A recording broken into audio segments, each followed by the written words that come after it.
तर गोलमेज परिषद मराठ्यांची अधिकृत संस्था नाही असं राधाकृष्ण विखे पाटलांनी म्हटलेलं आहे। मराठ्यांना आरक्षण फडणवीसांनीच दिलं, मराठ्यांच्या आरक्षणाबाबत महायुती योग्यच असल्याचं विखे पाटलांनी म्हटलं। तर विखे पाटलांनी संभाजीनगरमध्ये गोलमेज परिषद जी भरली होती त्याबद्दल बोलताना हे वक्तव्य केलंय। ती मराठ्यांची कोणतीही अधिकृत अशी संस्था नाहीये असं वक्तव्य विखे पाटलांनी केलंय।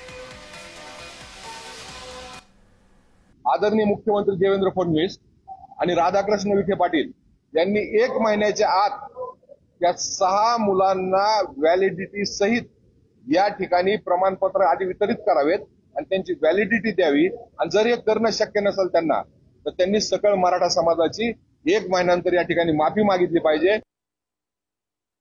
गोलमेज परिषद अधिकृत अशी काही संस्था नाही, त्यांनी काय फार अभ्यास केला असेल मला माहिती, म्हणजे त्याचा आधार राखून सांगतो मी। त्यांच्याबद्दल मला दुराग्रह काही नाही आहे, पण शेवटी त्यांच्याशी मी चर्चा करेन ना। त्यांचे एक आक्षेप आहे, त्यांचं काही त्याच्यामध्ये कोणत्या गोष्टीमध्ये त्यांना विसंगती वाटते। मला वाटतं हा प्रश्न शेवटी चर्चेतूनच त्यातून त्यांचा मला असं गैरसमज दूर करता येईल किंवा त्यांच्या काही सूचना असतील चांगल्या ते मला स्वीकारता येतील।